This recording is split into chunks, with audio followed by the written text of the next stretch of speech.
Oh, hi there. Cello. Hey now. Hola. And ba weep grana weep ninny bong. However you want to say it. Welcome to that Kev 1 show.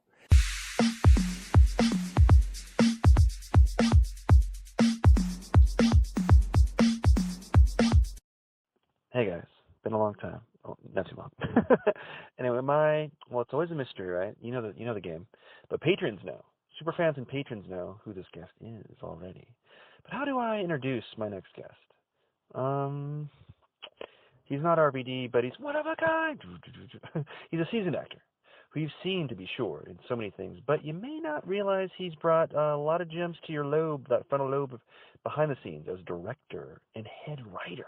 Fresh from the star-studded The Lowdown, laid mostly for Millennials. I mean, come on, that's a classic. If you don't love Mostly for Millennials, she's too young for you, bro, if you don't get it. So, also, he's been in The Death of Dick Long, Bad Man, the classic Jon Glaser Loves Gear. Oh, we're going to get into that. Put down your Bengal barrel, or he may just let the hound out. Andre Hyland, welcome to the show. Hello, what's up, man? I'm doing good, but man, I'm kind of feeling not under the weather, but like my nose is plugged. It's like something like nasally, I'm realizing. But with the seasons change and all that jazz. But yeah. Oh, yeah. With the whole world on fire and all that jazz. I mean, geez. Are you in that season finale mode like everyone else is, it feels like? Or no? Are you doing pretty good now? Am I in what mode? Oh, that season finale mode. Like a lot of people just seem like they're struggling in different ways. Like everyone's kind of in the shit, it feels like. Everyone's like struggling. Yeah, Everyone's I don't kind know, of, it feels like for several years now, it's felt like, okay, just got to get through this week. Just got to get to next month is how it just seems to always feel. Yeah, no, definitely. Ironically, like during like COVID itself, like I never got COVID, knock on wood, but like life wasn't that bad personally. I mean, I was like, oh shit, all this stuff going on, and like, but yeah, it feels like everyone universally is like going through some shit lately. Yeah. No, it all hits everybody sooner or later, directly or indirectly. Yeah, but you yourself, you're seeming like you're on an upswing. I mean, like you're definitely like having like a moment. I mean, like my crew Cass was mentioning that you guys say award-winning, he's award-winning. I'm like, yeah, thanks. I remember I saw you award-winning, but let's see. I think I can beat the trivia, because I wanted you on the show first. I think you won an award for, I'm trying to remember, because I glanced and saw this. I didn't see like the Emmys or whatever it would have been. For Barry, or no?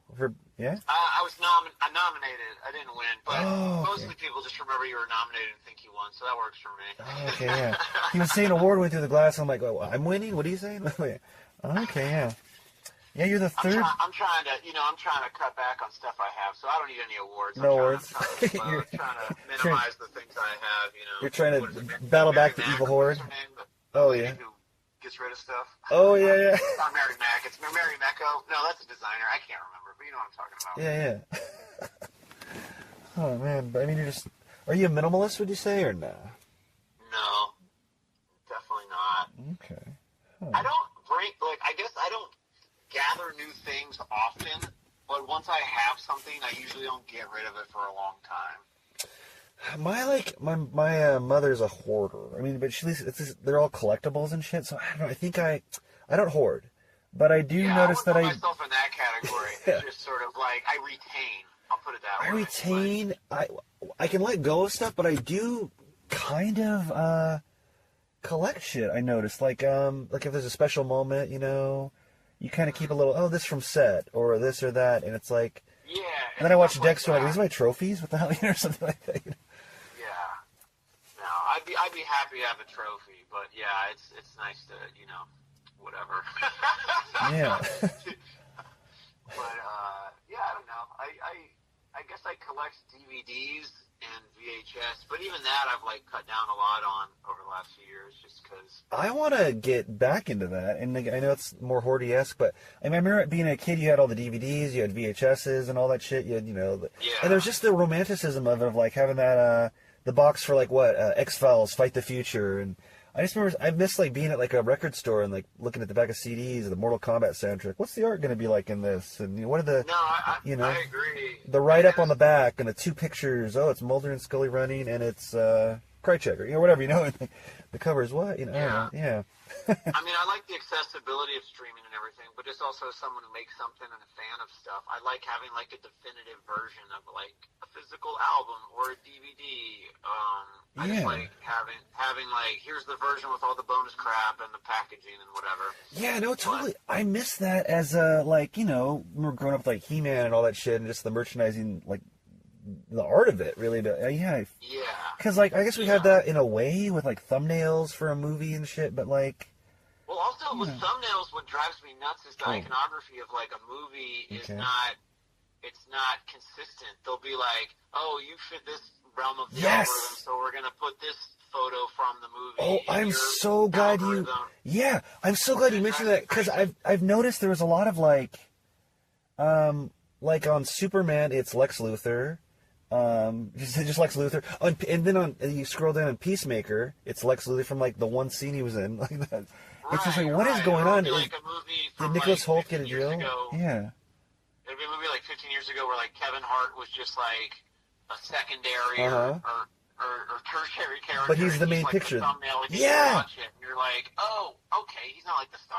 Nothing against him, you know. It's like no, totally, not. Like, yeah. you like this comedy but it should be what the movie is, straight up. You know, a picture. Yeah. It's like false advertising. Like if it's Back to the Future, okay. If you have Biff and Doc here and there is the main picture, maybe. But like, it shouldn't be like you know, Lorraine's parents in 1955. Like, what? Why are they in the picture? Right. Just because she guest starred on Miss Maisel, perhaps. I don't know if she's doing it. But I mean, you know, no offense to any of those IPs.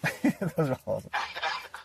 But mainly it bums me out that there's no like main whatever iconography of movies the way there used to be. Like it really takes a lot to make something stand out. I kind of you might be more like this because you can actually draw, but like I can like pick out a comic artist and everything. I can envision it, but I can't draw that well. But like, for example, if I'm watching like a superhero show or series, before I push play on it, I imagine, okay, this episode, I read the head, maybe I see the thumbnail and I read like the description, and I kind of imagine what the cover would be of the comic for it, and then I watch it. Yeah. I kind of do that with like every kind of little thing like that. But yeah, I just missed that with that. And plus, I thought you were gonna maybe go down this path, but I hate how like you go to watch something like you know, with my girl, like she never saw Big Lebowski. I'm like, oh, let's watch Big Lebowski.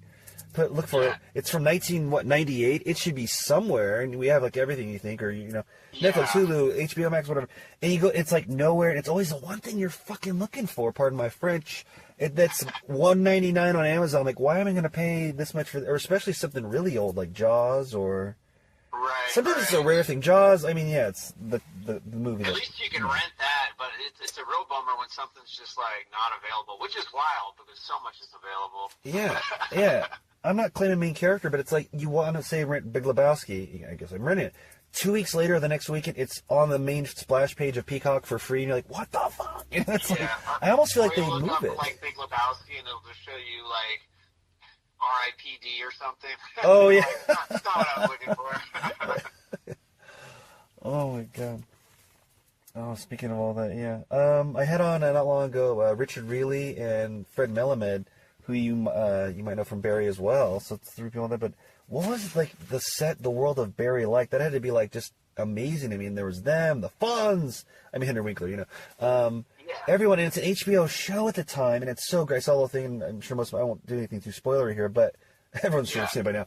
But it was HBO back when it was HBO, not commercials to the max, you know, and stuff, and a different world, mind you.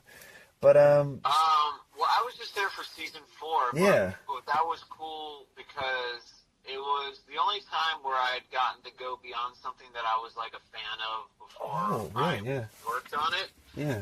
So for me, that was different to be like, oh shit. Like I watched, you know, like I remember, for example, there was like a dinner scene at like NoHo Hanks at the mansion or whatever, and you know, like I'm in the scene and we're sitting at this dinner table. And NoHo and Fuchs are like talking back and forth, and I just remember being in the moment, being like I was just watching, like I was watching an episode, like I kind of forgot that I was like filming, and then like, you know, after they said cut or whatever, I turned to Toby Wyndham, who I got hired with, and I was like, dude, I know this is gonna sound stupid, but I feel like we're in an episode of Barry right now. I mean, like I know we are, but like. I'm just like watching them in front of me unfold, and it just felt like an immersive experience or something like that.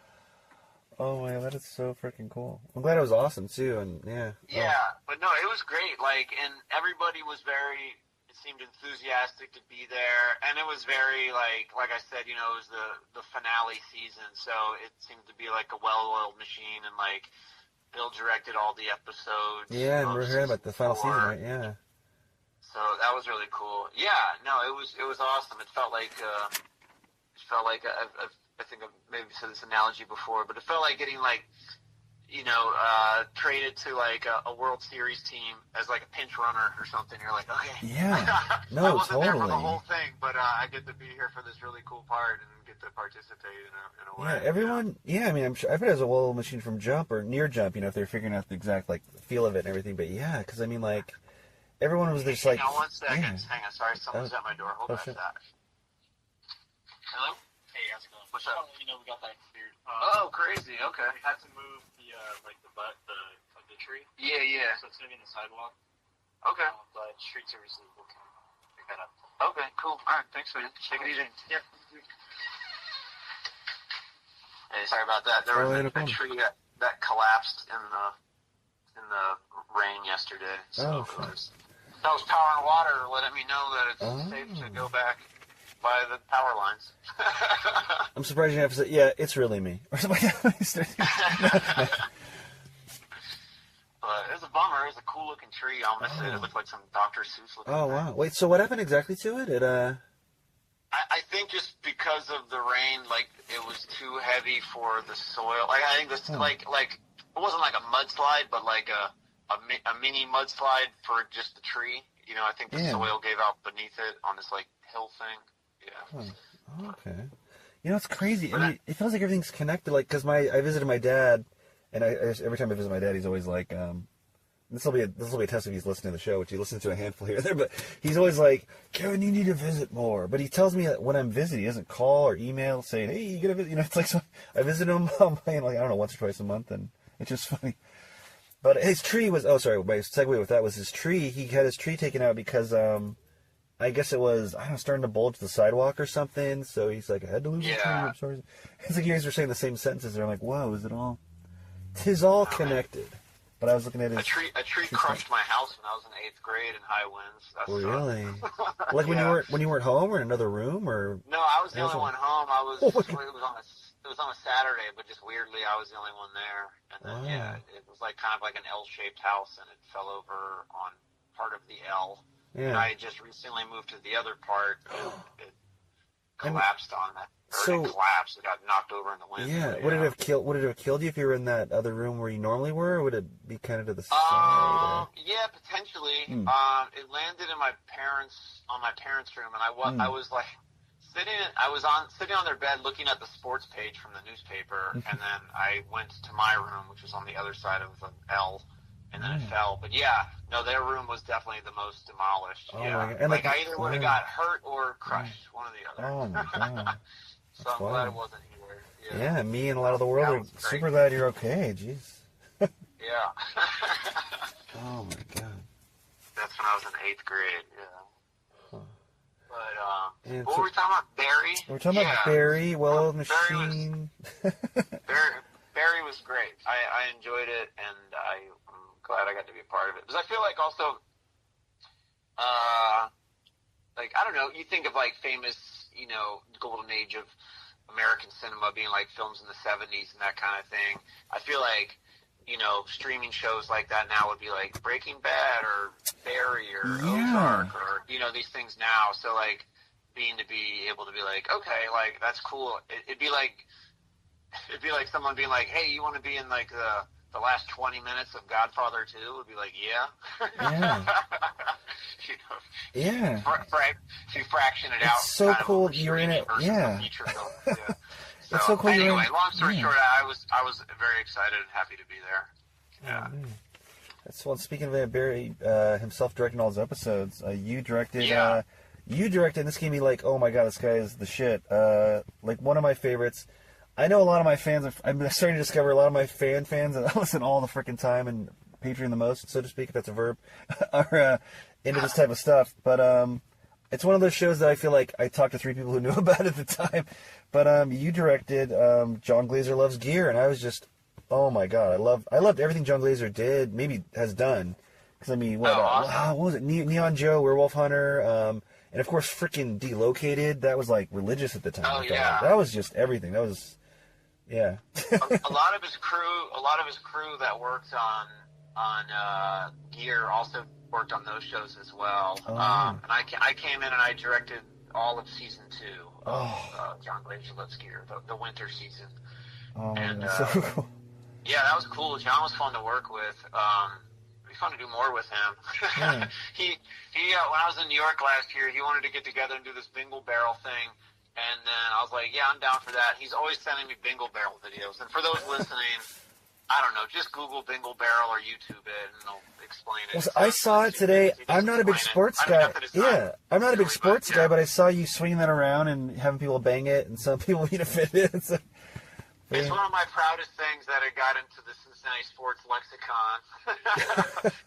I wish the Bengals were doing better this season, but it seems like it's kind of, I don't know, going back to Bengals DNA of old, unfortunately. Yeah. But you know, I'm still banging my barrel. is there any way you can trademark that, or have you trademarked that? You should be selling bingo barrels. Yeah, we're trying to find ways to. I mean, that's kind of the beauty of a bingo barrel, though. You can just grab one off the street and it's a bingo barrel. Yeah. But no, I've made stickers and T-shirts and that sort of thing, though. Yeah. But I encourage anyone out there to grab a barrel and just start banging. Make it a bingo barrel. Yeah, give it a thud. They could use it this season. The Cincinnati Bengals, that is, for anybody who is not sports, whatever, savvy. Not that you'd be savvy to know about them, but yeah. Huh. But yeah, that was cool directing that show. That was fun. Oh, I wonder, how do you put a show like that together? Because it's so unique with the gear and the family aspect. Is a lot of it improv or not? That might have been like a little less improv on the James. Well, it's a mix of things. It's a scripted show, but it's intertwined with real people. You know what I mean? Like Jon Glaser's storyline is written, and the episodes are, you know, like in this episode, he gets into swing dancing and wears all this swing dancing crap and drives his wife nuts, you know, or whatever the story is for every episode, or for that episode. But you know, then on the show, like, his real family didn't want to be on the show, so he hired a fake family to be on the show. But both families are on the show. So all that stuff obviously is like, you know, written and that kind of thing. But then when we go to like talk to a bowling expert or, you know, whatever we did so many topics, I can't think of them now. Or like swing dancing expert or whomever. What's that thing in they played in winter sports. It's like where they...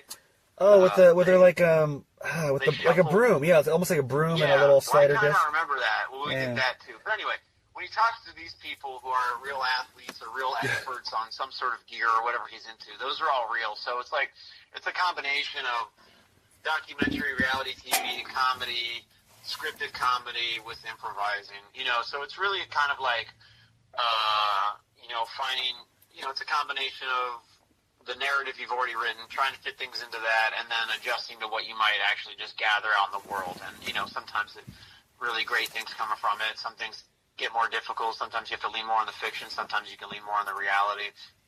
But it was really just making sure it fit the story and kept it within the tone. And, like, you know, I was directing season 2, so I wasn't there for writing the season before I got hired. I certainly contributed and, like, had input and that kind of thing. But I was really more there to facilitate the tone of season 1 and then add whatever extra humor I can add to it that, you know, fits the show, and then try to help Jon make sure, and, you know, everyone, that the jokes that we're trying to communicate are being communicated to the best of their ability. You know, so, but it was fun doing that too, because everything up until that show that I had directed, I had also written. So it was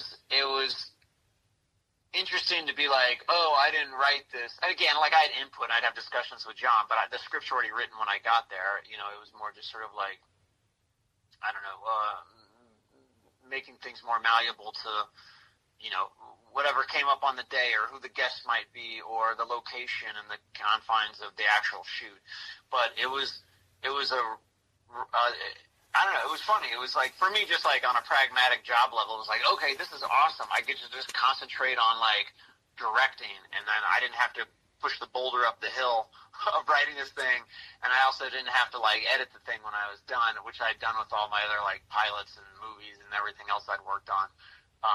So it was interesting to focus purely on just directing, which was nice. Oh, really? So did it seem like almost like in a weird way, like the most quote professional and quote, like I made another level here, or kind of a better. Yeah. It was in a sense that it was like a lot of the stuff at that time I directed up until then were TV pilots that I had sold.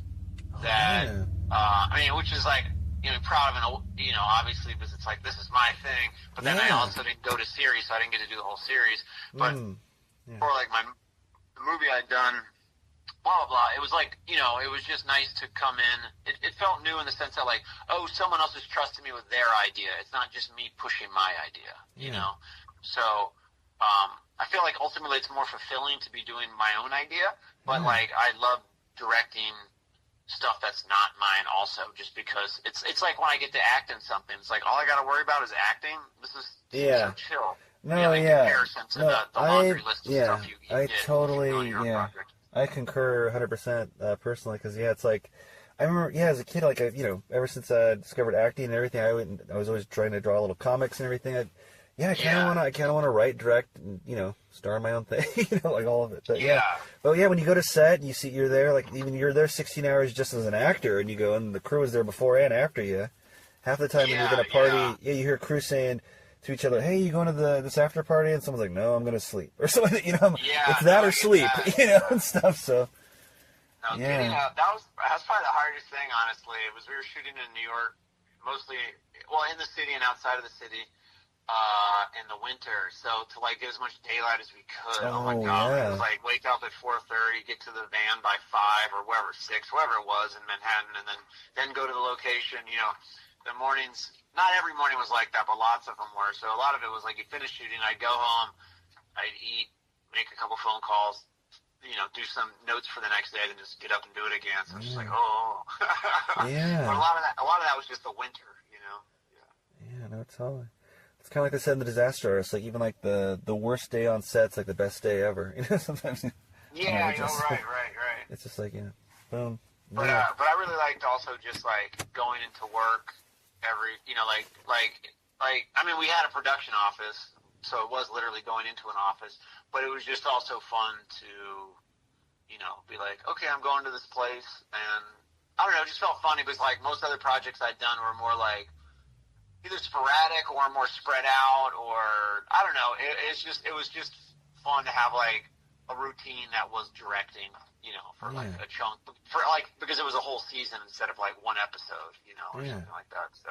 Now, did you know Jon before this at all? I know you didn't work with him before, but how'd you get this gig since it was a departure? I was up for directing season 1. So I met him through that, had like a Zoom call through that, and then I didn't get that one. I didn't get season 1, but then that worked out because I ended up doing a movie called Mr. Roosevelt and some other things that I wouldn't have been able to do if I had directed season 1. So, but anyway, that's how I met him, was through like a general call Zoom, or I guess it wasn't a general, it was about doing that job, but I met him over a Zoom call for season 1, and then I didn't get it, and then I got hired for season 2. Oh yeah. Huh. Yeah. But we had never worked before that. Yeah. Anyway, but he was awesome. I remember when I got there, he set up my desk to have what was it? It was like he made kind of like a dummy person, and then printed out a photo of my face and put it on the head, and then put a Bengals hat on it. Oh my god, you're that guy. Okay. So it was a nice welcome. Yeah. Oh my god, that's your thing. It's funny. Like, oh man, I was trying to remember when you mentioned Jon Glaser, and one of the times there was an animated series on Adult Swim. I only saw it when it was new. I loved it, but you kind of resemble his animated character more than he did. With the mustache. Oh, funny. It was like a Starsky and Hutch like a parody animated, and they drove in a car. Called Car with 2 R's, like a talking car. I don't think I ever saw this. Like, you should look this up, and like, I don't know. I almost feel like if you did a short where you're playing him, he'd like produce it or something, or maybe you're at the older producer, but like, But yeah. But man, speaking of like you behind the scenes and all that stuff, I was literally really taken back by this because this was like gold. This next project I want to mention. I'm trying to describe it. I haven't seen it since it was like brand new, but I watched it, rewatched it. It panache. It was like a glitter ball of just everything. I guess if it streams, you probably know where it's streaming somewhere, but I just couldn't believe when you were the head writer of Mostly for Millennials. That shit was like everything. That was like Taco Bell crack and like brilliant. It was like Idiocracy, kind of like Idiocracy the series before that even. It was kind of like I don't know, like making fun of Scooby Toilet Riz before that was even a thing. It was just the Derek Beckles at the helm. Yes, it's such a that's the name, Derek Beckles. I was also gonna say Derek Beckles, and like I was trying to rack my brain. Like, if that came out before the Eric Andre show, but then I'm like, no, because I remember when I saw Mostly for Millennials and discovered him, from Hot Package, right, I want to say. Like, Derek was a writer on Eric Andre, so it's a lot of, like, shared, what do you call it, DNA, the vibe. creatively, in a sense. Okay. Yeah. That's even trippier in a way, because they had such a similar look, that at the time I was like, I guess this is the Adult Swim template. Like you're playing a video game of Adult Swim, it's like... And Eric was the producer of Mostly for Millennials too. Oh, I think I might have some. Sometimes it'd be like some dumb internet comment, be like, "This is too much like Eric Andre." It's like, this is all being cut from the same cloth. It's just that's what I find funny a lot of times. Like when someone will be like, "That's too much like this," or they're biting that. It's like they all circulate in like the same scene. Yeah. It's like a very not that everybody doesn't have their own personality, but it's like it's like the same people. Yeah, it's the same crew, so to speak. Shared mentality. I loved both. I still love both, but yeah. But I mean, it was so ahead of its time. I mean, we know it. I mean, you're it. But I mean, like, for example, I mean, you'll probably know for sure because you might have. I don't know if you got heat. This might be an exclusive or not. But the Tide Pods. I remember Beckles' his character eating the Tide Pods in front of like a socialite or something, some guest. Oh yeah. But he was eating Tide Pods. He was offering her Tide Pods, and then he like puked blood or something. But like, and I was cracking up, but it wasn't like, oh, this is a reference, unless like it was, and I didn't hear about Tide Pods yet being ingested by people. But were you ahead of the curve on that, or what did you hear about that in the news? Him and I, and then all those involved with that show, always are kind of like, what's going on? I don't know, amused and keeping our tabs on stupidity. But I mean, honestly, it's been pretty overwhelming the last like 10 years. Oh God, yeah. It's like I don't know if you can make that show now because it's like just life. It's like it's just reality now. Yeah. It's getting harder and harder. People say, "Oh, this shit's great for comedy." It's like not really. I don't know because like reality has just gotten so absurd that it's just like I don't know. Like if you. Like, sometimes you'll make fun of something, and people are like, I don't know if that's real or not. It's like, that shouldn't be an issue with this. Like, I don't know. It's getting harder to recognize satire. I'll say that, because so many things are just buffoonery filled. But that show was, I thought, such a great fever dream depiction of, I guess, the fever dream that was to come, or was already brewing in society, etc. Well, it had to be such a release, because just watching it was just so, it like just lit up something in your frontal lobe. It's just like, it's like this is, what I mean? Yeah. It's almost like you could celebrate that kind of shit and the culture of it all, but also like it was like so making fun of it, which was so great, like obviously too. But it was also really kind of it. It was so cool in itself. Yeah. Thanks, man. Yeah, it was really just showcasing the absurdity of now. In many ways. It was fun. I was, it was two head writers, and I was sort of more focused on the street stuff. So, I was there for the early writings of all the studio stuff too, but my real hands-on stuff was the street stuff when we go out and do like sort of weird blended pranks and I'm trying to remember because it was been so long, but I loved it. I rewatched it so many times at the time when it was new, and it's one of those shows that kind of like Eric Andre, where you try to like show a girlfriend and they don't like it. You're like, is this gonna work out? Or something like that. my favorite bit from it, or at least maybe I liked a lot of it, but I mean I liked it all in general. But the one I remember like having just like when we were actually shooting, just like my stomach just like hurting because I was laughing so hard. Was we did a focus group episode, and there was all these things we'd written into it, and it was absurd, and and just asking these focus group things, and it's so hard to explain it. But like, Almost. basically this focus group, and things are getting more wound up, and ridiculous. And eventually, Derek is brought in as the host. He brings someone in. He's like undercover in the scene for this focus group, so no one knows they're on a TV show or whatever. And it was something about like bringing a frat boy in to do butt chugging. So they bring him into the focus group. Because there's something about like, I forget what it was. It was like people were doing, what was that drink? People were smearing off ice through their eye. Yeah. And then he brought someone in to do butt chugging. So they like, they wheel in this like frat dude getting butt chugging, smearing off ice into the room. Anyway, the focus group starts to freak out, and some people start just like beelining it for the door to get out of there. And what we had done, which was even crazier, because we had this runner on the show, this like, there was all these absurd show sponsors and stuff like that. Someone, we had initially written and shot, but didn't use in the final edit. But one was called Butterknob Farms, and it doesn't make any sense ultimately. Butterknob Farms is a butter company that makes doorknobs, so they make doorknobs out of butter, and it's supposed to just be like a new stupid, the way there's like, Dr. Pepper flavored Doritos or Oreos or whatever. This is just sort of like a hyper version of that. These are butter made doorknobs. So anyway, a bit for it originally is like, so while the focus group was going on, I forget how we even did it. It must have been behind a curtain or something. But we replaced the door to the focus room with a door that had a doorknob made out of butter. It sounds so dumb describing it.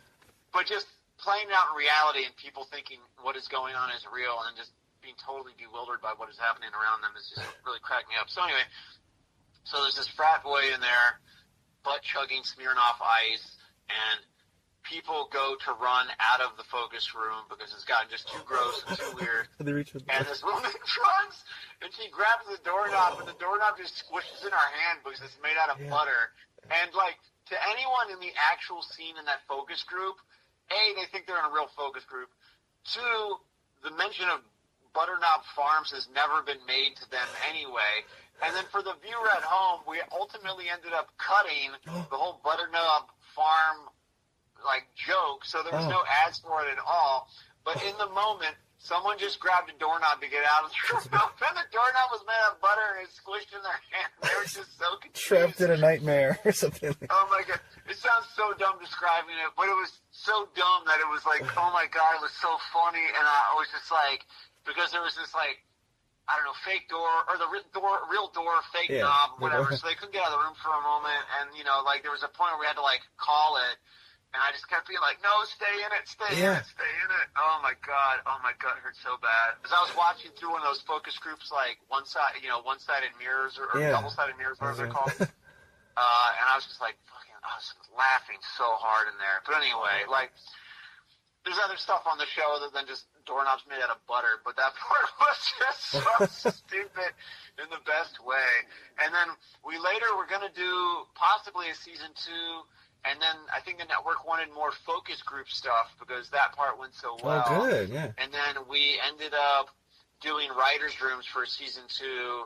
I can't remember if it was because of COVID or not, but we ended up just doing a focus group special called Focus with Derek Beckles. I wonder if I saw that, because I saw that on IMDb when I was right before this. I was like, oh, did I see that? Because I'm all about that shit, but I don't know if I saw that special. Yeah. I probably did.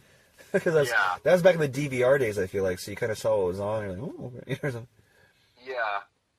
But it's out there somewhere. But I think all that older Adult Swim stuff is now on HBO Max. I think you can find it. I hope it's there. If not, you can just buy it for $1.99. And since we're looking for it, that's where it'll be. Yeah.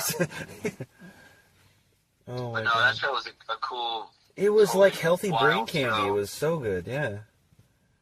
I think everyone would pretty much freaking love it. I mean, besides, baby boomers might not. But, I mean, anyone, come on. It's just everything, Yeah, no, it was wild, yeah. No, so, I feel like I didn't recognize, because maybe I just wasn't whatever at the time, but, all the, what did you call them, the social media celebrities that he was, but they were obviously real people he was making fun of, a la Eric Andre, did any of them, not take it very well? Was there any, dramatic moments or anything where it's oh, shit, or really awkward, or... mad, offensive. Someone's the guest, but I mean, the one at least I can tell you about firsthand was was a bit that we had come up with earlier where basically the idea is there's a street piece. Derek is going to be dressed up as Earth in kind of like a mascot-y kind of like costume where it's like his head sticking out of he's the globe, he's Earth. Okay. And he's walking around in public handing out brochures about how to, be better to the environment, that kind of thing. So he looks like kind of like an Earth guy or, like an environmentalist sort of, activist, but in kind of a fluffy way, just sort of he's wearing this globe costume and handing out brochures. But no one's taking the brochures, and he's just getting more fed up, and he keeps littering the brochures. Some people aren't taking them. He eventually gets fed up and throws the brochures on the ground. So just sort of the initial general idea is like, oh, this guy who cares about the planet is just like littering like crazy. But in the midst of that joke, which is ultimately kind of like, or sort of like a decoy joke or a misdirect or whatever, is then I come running into the scene, and we did this on Union Square in New York, and I run into the scene, and I'm just a guy dressed as Flat Earth, and then I'm angry at him my God. because, I'm like some Flat Earth guy. Yeah, I remember that. Oh, shit, so I run yeah. into him. So then Earth and Flat Earth get into a fight, and they're like, whatever, rolling around each other. And originally the bit was written in a way so, like, Earth would just escalate its, the normal Earth would just keep escalating how he's, whatever, polluting himself. So he originally was supposed to have an oil, like, get me pinned down in this, like, not a wrestling match, but just, like, you guys street fighting and get me down and then pour oil on me.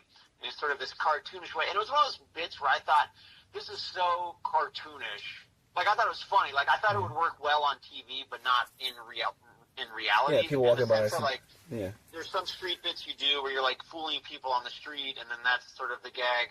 And this was more just sort of a cartoonish gag going on in public that is going to be really, its main purpose is to be on TV where it can kind of be cut together in a way that it's like a cartoon joke, you know what I mean? Yeah. And then, but the art department wasn't able to get an old oil can.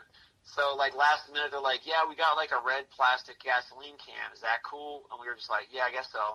And we're just thinking, whatever. So, anyway, Derek and I Derek and I are wrestling each other. And then the gas tank is just filled with iced tea. And this is, like, summer in New York. It's super hot out. So, Derek and I cut back to Union Square. Derek and I are fighting each other. Our costumes are, like, totally breaking apart and falling off. I'm on the ground. Then all of a sudden, he's pouring this, like, gasoline on me. I mean, it's iced tea, but no one else knows that. So he's pouring this gasoline container on me. My first thought is like, oh my God, that feels so good. It's so fucking hot out right now. It was like 90-something degrees. Oh, yeah. And, we're running around in planet costumes. Yeah. But so he's pouring this thing on me. And all of a sudden, like, we're getting pulled apart by NYPD. And we're like, oh, shit. And because they thought it was real. Yeah. And then, so our producer, Josh, runs over, and he's like, oh, no, it's for a TV bit, da-da-da-da-da. And, like, the police are holding Derek and I with our hands behind our backs, but they haven't cuffed us yet. And then Josh comes over, and he's just like, hey, da-da-da, like, Josh Cohen, our producer, and he's like, this is a bit, whatever, it's not real gasoline, et cetera. And they're like, do you have a permit to be here? Or they said, give your ID. And Josh just, unfortunately, had lost his ID because he lost his wallet at this mall somewhere in Manhattan. We had shot the day before where we did this whole other stunt. It was supposed to be like, it doesn't matter. That's a whole other story. But anyway, he had lost his wallet at this mall where we did this whole other thing the day before. So he didn't have his wallet, so he didn't have his ID. Anyway, so they're discussing whether he had his permit and trying to, like, get him to prove who he is. And then while that's going on, our director, Rob, walks by, and he just says he mouths the words to Derek and I. He's like, just walk to the van. He's saying walk to the van. Just, like, go to the van. So the two cops, so this is totally like something out of, like, a Tom and Jerry cartoon where, like, there's, like, two people fighting and one steps out of, like, the cloud and just walks away. It was like that. So Derek and I just, like, casually just walk the opposite direction and go get in the van. Poor Josh is left behind, but he's the producer. He's the responsible one. And then so we go to the van, and then we thought, Josh is probably going to work this out. Josh got arrested. They took him. The police Just handcuffed because Josh. no ID. Away. That's what I thought you were going that way too. Yeah, just because not having ID plus the whole filming, or I Yeah, wonder because he what's couldn't the produce charge. an ID ultimately. And Yeah. then, so the rest Arrested him, of the wow. afternoon, we had to it was the last day of shooting too, which was the funny thing of the season. Yeah. And then things we needed to finish. So we had to go ahead, and then meanwhile there was like a whole beat plot to our whole day of like, okay, how do we get Josh out of jail? And then there was a guy who was a driver on our show named Tree, who was also like a deacon in Brooklyn, and he was like one of those dudes who like knows everybody, and he knew someone at the precinct where Josh was being held and was able to like talk to them in a more like not casual, but like a less hey buddy, or like he wasn't a stranger, so they were more willing to sort it out. And then Josh was released like 4 or 5 hours later. But yeah, our producer ended up in a jail cell for hours. Well, I wonder how bad it could have been for him if not for that. Like, no ID. Probably would have been an overnight, I imagine, for sure. That's crazy. At the very least, yeah. But anyway, that was probably the craziest sort of day there. And then, but then it was cool, that bit they showed when they promoted the show on Colbert. So yeah, flat Earth. A flat Earth weirdo on Colbert. Did you get recognized a lot from friends and fam for that, or no? Or any fans? Did you say that again? Did you get recognized a lot from that at the time? Because that's like a even bigger deal then than now, just with social media and stuff. Because the Colbert Report. Not so much for that one. I mean, I don't know. It's funny, like, where you get recognized and don't get recognized. I feel like I'm oftentimes in stuff that has hardcore fans for whatever the thing is, but isn't, like, big beyond that. I mean, thankfully it's changing a bit, but, like, I don't know. Yeah. I'll get recognized here and there, but never in a way that's really intrusive. Well, yeah, I mean, I feel like you're in every commercial for the Lowdown. Calling Ethan Shakespeare, or Oh yeah. That show was really fun to shoot, and I got to improvise a lot on it also, and like, I mean, I feel like a lot of the shows that I've done, I don't know, that's not everything I've done, but that's one of my main talents. So I feel like a lot of times if I'm getting hired, it's because they enjoy what I'm doing or what I do. I love improv. Have you noticed this too as an improv actor? Like, doesn't it feel like what you improv is like always what makes it into the final product, unless it's just coincidence with me or whatever? But like, it doesn't a lot of times, often. a lot of times. I mean, it depends who you're working with, but yeah, like I oftentimes give like lots of different versions. So a lot of times I'll see my flourishes in there. Like I'm the only one who knows the stuff that didn't get in. Yeah, well, that's true. Yeah.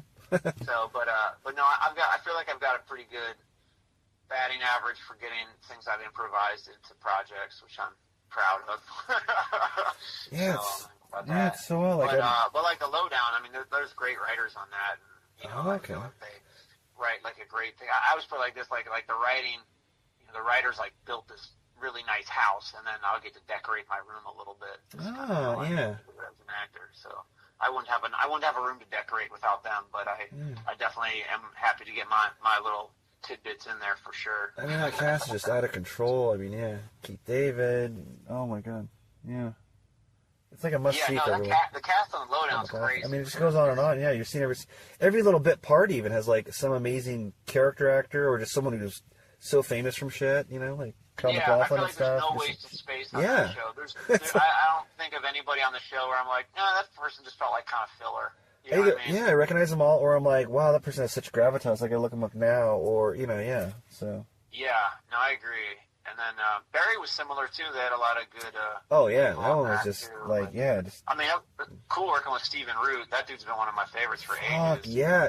He's another one that's in, like you, he's like a steal of, like a Nintendo steal of approval, steal of approval, a golden sticker, because it's like, from Idiocracy to King of the Hill to like like No Country for Old Men. He just has a bit part of No Country for Old Men. You're like, holy fuck, No, he's been in so many things. Yeah, no, he's got a very, very cool career. Anything you can think of him, like and Get Out, maybe it's like, it's your eyes, man, I want your eyes, or whatever, Man, is he one of your acting heroes, would you say, or not? Or Do you have a certain I one don't know. or I two? guess I never use the word hero, so that's why I yeah. hesitate. Oh, no, He's yeah. definitely one of my favorites. So if being one of my favorites makes a hero, then yeah. But I don't know. Yeah, he's definitely someone I've really enjoyed over the years. Oh, yeah. Yeah, I don't know. Hero's too loaded of a word. No, I got you. for my taste, but for this discussion, yes. I think I piggybacked that or jumped to, or navigated to that with the whole when you were like saying like, I finally met him, kind of like they say don't meet your heroes, and it was worked out though. So. Oh, I see. Yeah. No, well, he didn't disappoint in either regard. He was totally chill, nice guy, and just cool to work with. Yeah, it wasn't no phoning with that guy. Yeah. So it seems like you're like almost 50-50, or maybe it's teetering more one way or the other now. But do you prefer being behind this camera or in front of it? Well, I guess sort of my boiled down answer would be I find making stuff that I created more fulfilling, and then I find acting in stuff that is like good, like like Lowdown or whatever, like stuff that's when acting is fun, it's the most fun. And then I think making my own stuff is the most fulfilling. I guess that's the best way to describe it. Well, that's a great answer. Yeah, I think I totally was thinking about it too myself. I was like, yeah, I think. Yeah. Because when a role just fits, like sometimes you like when you're lucky enough to like have something written for you, it's like, oh, this just fits like a glove. They know, and it's just like, yeah. That's like how Death of Dick Long felt. I was just like, it wasn't written for me, but it was one of those few things where I was just like, I feel like this was written for me. This character, this sort of sensibility is so my sense of humor. And, but I also feel like that's why I got it. You know what I mean? Like, not like, hey guys, I like this, so give it to me. It was just kind of meant to be. Like, that's why it made sense. Yeah. You know what I mean? You walked in, you're that guy. Yeah. Yeah. It's one one of the many few things where I'm not the guy. So oh, really? So you really feel it when you are. Okay. Do you like acting against type, or no? Is that a little more like or are you with acting kind of has a little? Yes. Yeah. Yes and no. Sometimes conceptually, I like acting against type more. Well, do you mean against the type of person I personally am? Yeah, or against the that's what I mean. Yeah. Like the opposite of you, or playing against who I actually am. Yeah, it's a load of fun because I feel like it's like I can, in most cases, make fun of what I find obnoxious and other people by embodying it to the max. You know what I mean? Or to different levels, that sort of thing. But then as far as playing against type, as in types I've played before, conceptually I like that, but sometimes like the role's just not as fun because maybe I'm not as good at it, or I identify less with it. But I also like, just like anything for the most part in life, it's like nice doing something new. You know, like when I was on Laid, of course I was still kind of a stonery goofball, but it was still like playing more, to be someone who is, I don't know, lack of a better term, like a more lovable person, or someone who's like nice rather than playing like a gun-running dirtbag, whatever, creep, or like, kind of a bigoted cop or something like that. So it was nice to play someone who's not an asshole. But playing an asshole is fun because you get to make fun of assholes. Yeah, no, totally. Yeah, it's like I can't be mean to someone to save my life. I mean, but like acting it or, playing like someone way too intense, over the top, with no temp, with just a short fuse and just like a killer and stuff. It's just like, it's kind of, there's something cathartic about it. You kind of, it's like almost like a release, in a way. Yeah, but I think also the trick is to like, whether someone's quote unquote a good guy or a bad guy, you don't play it either way. You're playing the reality of it. The life that they're living, and it's justified to them for whatever reason, Yeah. Johnny Lawrence is the victim. Mustache twirling. Say that again? Oh yeah, I said Johnny Lawrence is the victim in Karate Kid, and Biff got knocked out by this new kid at school, Calvin Klein, right? So right. I feel that. And he had to pay $300 for his car and manure. I mean, come on, what's going on? Oh man.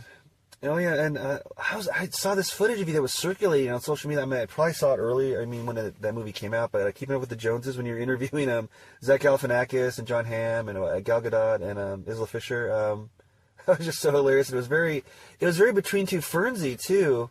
The whole time. That wasn't a bit from mostly for Millennials, was it? Was that just something you were doing for like MTV or something or? I used to cover movie junkets. I originally did it for Fuel TV. Oh, okay. It felt like it was something like ago. that. Yeah, like a Fuel TV or a Spike TV. It felt like I feel like I've seen this or something like that. Okay, well, I used to do it for Fuel TV, and then I did it for, who else did I do it for? I did it for Funny or Die, and I did it for Super Deluxe, and then I did a couple for a pilot I did. But yeah, they were really fun. Yeah. It was fun. It was funny too. Like, it's very hot package, like, you know what I mean? Kind of too. With yeah. Kind of, I feel like that's kind of what we were talking about earlier. It's kind of like this shared sensibility of sort of making fun of the format of Hollywood or media in general, you know, that kind of thing. Yeah, it was fun. It's funny too, like with those junkets, it's kind of like, not to pat myself on the back, but to go ahead and do it. Like they're kind of they're tough to pull off. I mean, I love doing them, but like.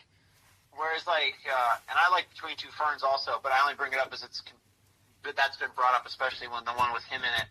But it's like with 90% of the junkets I've done, it's like the people aren't in on it, and I don't have time to like work out anything before them, and I've got like a publicist or someone running the room trying to get me out very quick, and I have to ride this line of like. Getting my jokes in, but not bugging them so much that they don't give me the footage at the end of it because they're in control of who gets it. Yeah. So it's like this little like tightrope that's run for like 2 to 5 minutes. Don't push too There's far. been times where I was doing those where like the people, I don't know what you call them, like the people running those rooms, they didn't like my vibe, so they would just like cut me out of interviews or cut me from like 4 minutes down to 2 minutes and stuff like that. You know, sometimes there's other variables at play. They want to get a bigger outlet and to come interview them, and they don't want to waste time with a weirdo, which I can understand. But it's just always like this thing to navigate, like that's going on there, which is funny. But I also find that a lot of times. When I come in there, it takes them normally a couple questions or so to realize, like, okay, I'm not there to necessarily make fun of them. I'm just kind of making fun of this format, or at least I'm the butt of the joke unless they step in to be it. And then most of the people I'd interview end up enjoying it because it's actually kind of like a break from the same the monotony, I've heard they've hated it so much, Just what is or this? Someone now is making fun of the questions that they've been asked, you know what I mean? So. I find that to be the trick, but it's like normally come in and ask like 1 or 2 quick questions that I will end up throwing away in the edit, and then I can get into my more, I don't know what you call it, more weirder or less oriented to the movie they're promoting, you know, questions. You know? I mean, it seemed like they took it well. I mean, John Hamm gave you the little side eye, like he clocked you eating the hot dog, like what? Yeah. No, he was cool. And then, most people ultimately are cool. Like sometimes people are a bit comedically defensive at first. And then you kind of just have to like, not necessarily win them over, like I want them to like me, but like get them to sort of like, you know, engage more. Yeah, and you're getting the footage. You're being a character there, right? But yeah, because I don't like to go in. It's not like I'm like, hey, I'm Andre and I'm doing a character. Like I go in just in character and just do the bit and then leave. The thing that sucks is when you come in the room, because I try not to even make small talk before it. I just want to like go right into it because I don't want anything to be like not wasted, I guess, in the very brief amount of time I'm given. And then so like the worst is when I come in and like, oh, we're switching batteries or switching drives or cards or whatever or something like that. I'm just sitting there like being in character, but like trying not to like tread too much water so I can like, you know, I don't know. I just want to like jump right into it. But anyway, that's just getting into the weeds of it. But and if people didn't see it, you're chomping on hot dogs. You're kind of on the down low here between it and stuff. And so, like, where'd that come from? What was that bit from? Well, Keeping Up with the Joneses, they have like a cookout. Oh yeah. Okay, I saw like, they had a barbecue, right? Yeah. So like one of the setups for the interviews, like where Matt Walsh was, there was like a grill setup. So like when I was doing that, I just grabbed a bunch of burger patties and hot dogs off the grill in front of my pocket. And then, like, at that other one, because everyone's indoor, right? There were still you brought the hot dogs? Some were indoor, some were outdoor. But, like, each time, a lot of these things, of these junkets, they would have the lobby set up for the press with all kinds of, like, food and snacks and stuff to kind of, like, butter up the press to be nice. I mean, most of them are nice anyway. But, like, so a lot of times I would just take whatever random shit was out there and just bring it into the interview and, I don't know, goof around with it. Like, one time I did the Wreck-It Ralph junket. And they had these because there's like a Candyland in the video game in the movie. So in the lobby they had these really elaborate hard candies. It was like a stick with a bunch of like hard candy on it, and it looked like some like weird butt plug from Candyland is what this thing looked like. Really? So I grabbed that, and I was just like I was like licking it and just being stupid with it During the interviews. And then I had like I grabbed like a few of them, and then the director, this guy Rich Moore, who was like a great interview. He, I was like, "Yo, you want to hit this?" And like handed him this long like hard candy rod thing. Oh, and then he took it and he bit into it, and like it's hard candy, so it broke, and all this candy went all over the floor, which was like fine and funny. I wasn't like bothered by it at all. I think I see he broke his tooth for a second. I was like, oh god, it could be. Oh no, he was good. That's where I was going. Was good. Nothing bad came from it. Yeah. So he did that, but then later, the people who I guess were running the rooms got angry, and then they didn't let us interview Sarah Silverman. Oh, no. And then they cut my time in half with a couple other actors.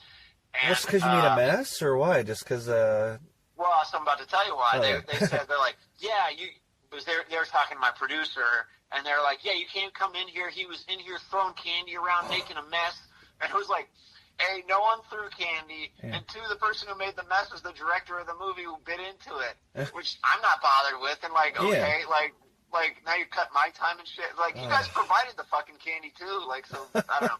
So like, not that that's like the most wild story, but that's like the kind of dumb behind the scenes stuff of that, where you're just like, oh my god, I'm just trying to get my minutes in here so I can do my bit and get out of here.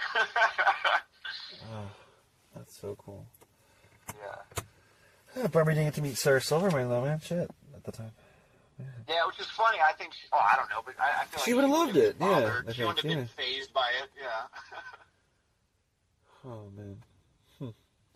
So I mean, like you're like you're real, you're gritty, and all that stuff. You've been on both sides. You've been like crew. You've been acting. You've been the director and all that. What's the most like bougie Hollywood thing you kind of do now, and what's like the most ghetto fab thing like you'll never let go of? Would you say? Because you're at kind of this like moment of your career where you're kind of bougie Hollywood thing. Like you mean like events or lifestyle or? I mean, it could be anything. It could be like lobster bisque every week now, and or or I'm still a more bougie thing is I don't know. There's a lot of stuff I don't change, but like I eat a lot healthier now as of like. Probably since around 2017, 2018, I eat a lot healthier. I used to, my friends would say I ate like a street cat and just ate out of a garbage can is how it was described for a long time. And I don't do that. Like I used to just fucking nonstop Mountain Dew and Taco Bell and whatever else in between forever. But I'd say my more bougie thing, I don't know if it's bougie, but like, I don't know, I eat more just like nuts and fruits now. And you just wouldn't before. I don't even drink caffeine anymore. Really? Whoa! That's my main. That's my main vice is caffeine. Wow, no caffeine. Same. Wow. Yeah. What's up with that? I stopped drinking no caffeine for a couple years. I mean, now. you're not like The Rock that had like a heart scare or anything, right? You just quit or stop studying. It's nice. I sleep better. I'm less anxious. I can still stay up late easily. It's not an issue. So I don't know. Yeah.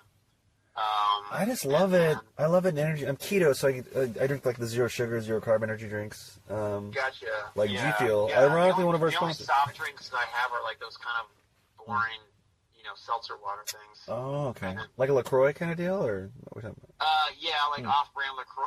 Oh, yeah, that's the same thing. Yeah, cool. Yeah.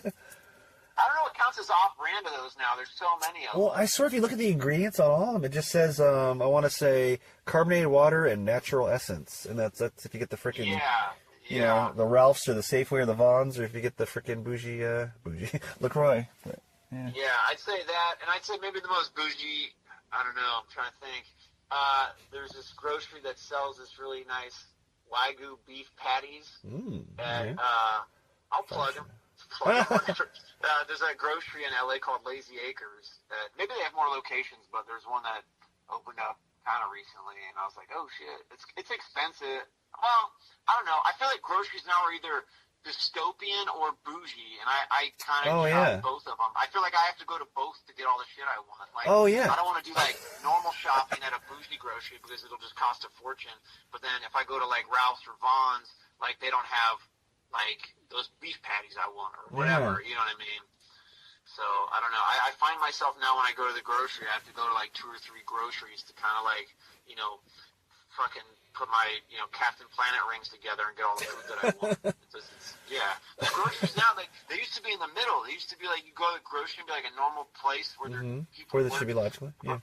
But now they're either like bougie and expensive, and they're like nice to go to, but you're like, why am I spending so much on one bag of groceries? Yeah. Or you go to like, what used to be considered just like a normal grocery, and they're kind of like dystopian. It feels more like a warehouse now with all this self-checkout crap. And then there's like, you see more people stocking shelves than working at the, it's all like automated. Oh, what's like it feels like everywhere you go, there's just security with guns and shit. Oh, yeah. Like, God dang, like, this used to be kind of just like a normal-ass middle-of-the-road grocery, but now it's like RoboCop grocery, and then the other ones are like crazy, bougie groceries. I'm like, can we just like go back to like that medium zone where it kind of has the normal shit and some nice things, and it's not like you don't feel like you walked into the set of RoboCop or the set of like, I don't know, I can't think of a fancy bougie movie, but like, War of the Roses, or I don't know. Yeah. Yeah. You're what's a modern Gatsby? I don't know. It's some modern Gatsby. Yeah. I gotta send this to Michael Miner, the creator of RoboCop, who did the show. Yeah, he'd love that. Remember? Oh, that's cool. Yeah. It is weird how they have SWAT and you're doing the U-scan and you're doing everything normal, but then just like watching, you feel like you're gonna get shot or something like that, or tased. You're like, what's going on? Like, hey, take a picture. It's always just like, just have another clerk. You gotta have someone standing here just getting annoyed because everybody. It is universal. I guess they just, I mean, I guess maybe they're just trying to save money, but come on, guys, don't you want to make money faster? Like, every store has 10 registers, but 1 worker, maybe 2 on a register. It's crazy. It's great for shoplifting, though. It's great for that. You gotta put that in a script. But, yeah, I don't know, and then stuff I've hung on to. Yeah, the most ghetto family you'll never let go, like maybe like, well, I don't need to do this anymore, but you know what, I'm gonna, whatever that is. I just like going for long walks. It doesn't sound like scrappy or whatever, but just wandering around looking at weird shit and climbing stuff. I don't know. Climbing stuff. I don't know, when you find something weird, like, I want to climb up on that or into a building or something like that. We're not talking like parkour or Jackie Chan stuff, are you? You don't know that? No. Not parkour, but just, like, exploring your surroundings. I don't know. But, I don't know. I mean, the thing I'm, like, obsessed with now, and I think it's probably because I stopped drinking, like, soft drinks a while ago, is, like, cookies, man. All I want is cookies all the time. Like, all you want is cookies and you can't have them, or that's your new vice? Well, I can't have them as much as I'd want them, but I can have them. Yeah, I've been keto for years, and so it's always like a dance with what's the new. And I'm a creature of habit, so say I get into like I was making I don't know if you've had bitchin' sauce, free plug for bitchin' sauce. That's hella good. And but I'd buy these 0 net carb tortillas, which is a couple brands of it, and you like just split them into 4s, you cut them all up, put them in the oven, you make your own chips and dip. But I think then you get sick of that if you just that for a while. It's it's a dance. It's a dance. I mean, I don't know, what can I give up? In-N-Out Burger, I love that still. Skyline Chili when I'm in Cincinnati, or Adriatico's Pizza when I'm in Cincinnati. It's like that stuff where I'm like, I gotta eat it while I'm here. Forget about I'm not gonna not eat it. But, yeah, I don't know. Taco Bell, I would say I couldn't give that up, but like, I don't know. It's like, I don't hardly ever eat that anymore. I used to eat that stuff so much. Yeah, so you might be like where I'm. Yeah, I grew up on Taco Bell. You'd take girlfriends there, you'd get the free refills, and I quit the soda a while ago too. I think I quit the soda when I saw. I would get water and fill it up. Yeah. That was like the move forever. The Sprite, and then when they don't carry, you just start getting the Baja Blast or whatever. Yeah. Well, I quit Taco Bell before I even would have quit it being keto. Because they kept freaking. Were you still going when they kept changing their menu out of nowhere? They had the same menu forever, and they'd add shit. It was so weird. Mexican pizza was gone, and then Fiesta steak burrito I used to get. And all of a sudden one day, like, oh, we don't have that anymore. Like, what do you mean? You mean you're out of it, or no? We don't have. Like, okay. And then you'd want the Cool Ranch Doritos taco. I love that shit. And they're like, oh, we don't have that. We have the hot one. I'm like, why not you have the hot one? I mean, you're out of the Cool Ranch? No, we don't sell that one anymore. What the fuck are you talking about? It's like, why wouldn't you stop selling both? It was just a weird social experiment, it felt like. Yeah, that was annoying. Because I like their double decker. I don't know if they still have that or not. But the Crunchwrap Supreme, I like that. But I would get made me crave that shit. Cheese instead of cheese, nacho cheese. Well, not the Mexican pizza was my go-to forever. Oh hell yeah! Not to shit on the Taco Bell too much because they were great. And if you're not keto, the prices are great. But also Taco Bell prices. I mean, not the prices of everything haven't gone up, but like it's not that cheap anymore. Oh, really? It's like cheap, but it's not like. Yeah, it should be cheaper. It used to be. You're like, why am I spending $20? This should be like $9, okay, or something. There, that's what I'm saying. I'm like, $17.99. Find like a $5 to $6 difference between eating this and eating something that's like kind of nicer. So I might as well eat something kind of nicer. Yeah. Like it's not the margin is not as wide as it used to be. Do they do fries anymore? Because like that pissed me off when they got fries. That was great. And they had those really epic commercials with maybe Josh Duhamel and stuff. It was really dramatic. Like, this is great. And like they had fries. And that's a huge deal. That's like Taco Bell was already my favorite fast food at the time. But you guys really put a nail in a coffin in Burger King and McDonald's. Fuck yeah, or whatever. I guess rah. And they were delicious fries. You'd get them all the time. And all of a sudden they didn't have them anymore. Like, oh, you sold out. And then like they didn't have them. And then they brought them kind of seasonally. I'm like, what, dude? You guys had them on the ropes. This does not make sense, Yeah. It was like a roll it. Yeah, I don't know what they were thinking business-wise, but they were trying to. What's cool is I'm forgetting the name all of a sudden. Del Taco.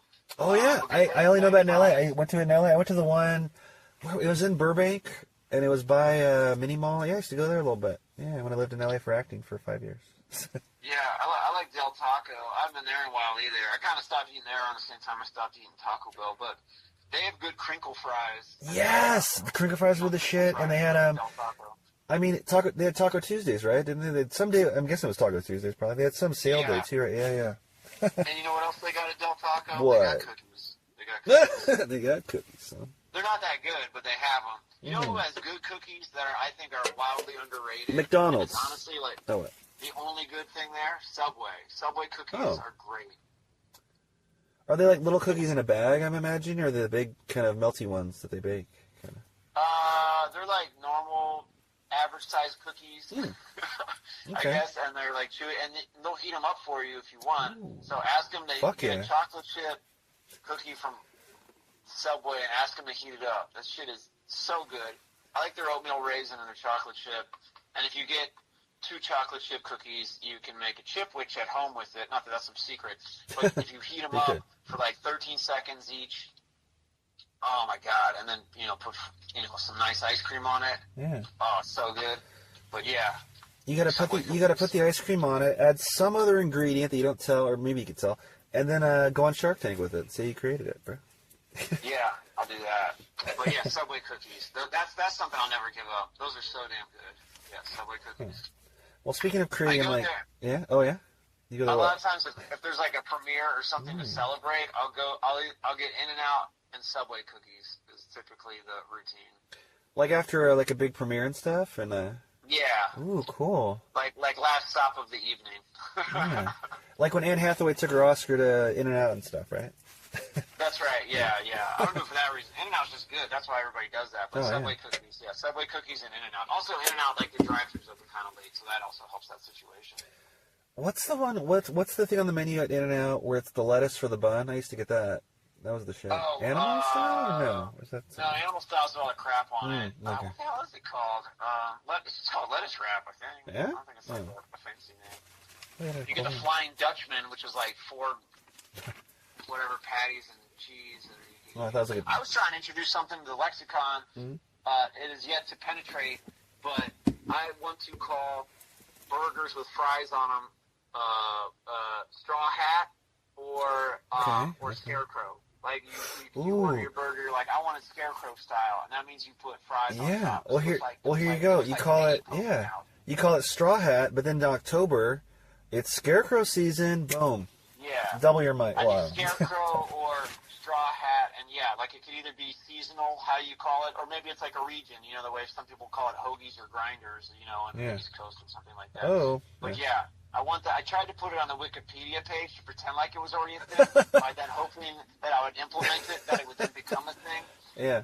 And then I even tried saying it at a couple In-N-Outs, like asking for it, knowing that they wouldn't know what it was, but then I would explain it to them, and then hopefully it would like infiltrate.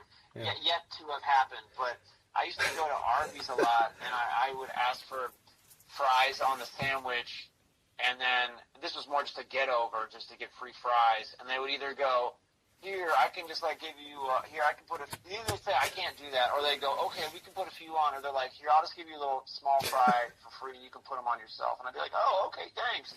And then I would do that all the time. But anyway, fries on a burger, fries on a sandwich is really good.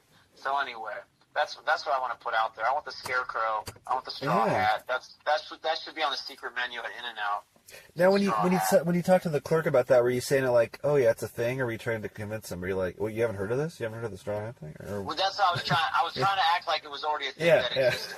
Yeah. And be like, oh yeah, like they do it at the other ones. It's you put fries on it. And they're like, oh, I've heard of that. I'm like, oh yeah, it's a thing. Maybe it's more in like, San Diego or something. You must be new. I guess you never heard of it. I love the creativity and all that. Like, speaking of that, is there like any kind of like IP that if you had the power to like, make it, you'd want to take over? Like even something rare, like maybe there's a show that lasted one season that no one's heard of, but it feels like, or a film that like you'd love a crack at, like, rebooting. So there's two things that either I would want to do or I'd want to see done again in a I don't want to say a better way, but in a fun, whatever. Anyway, IP. Yeah.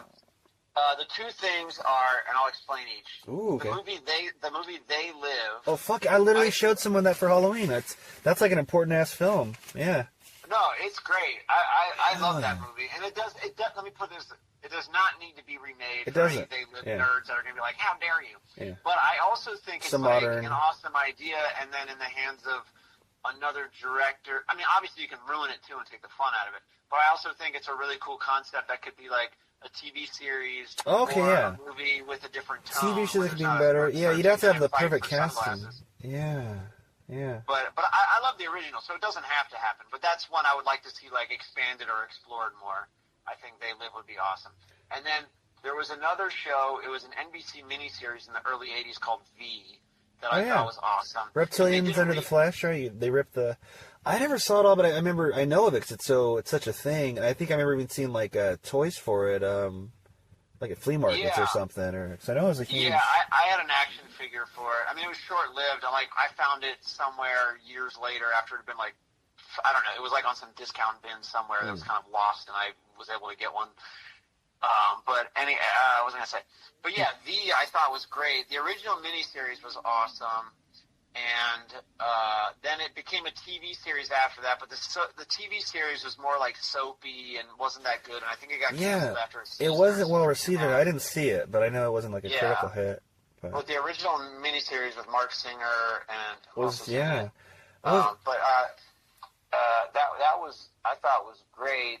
And then, I would like... They did do a reboot of it around 2009, but it sucked. Like, the original one was aliens that come to Earth posing as friends, and they're like this whole army, and they wear these orange uniforms, and they say they're going to be our friends and share their knowledge, etc. But it turns out that they're actually...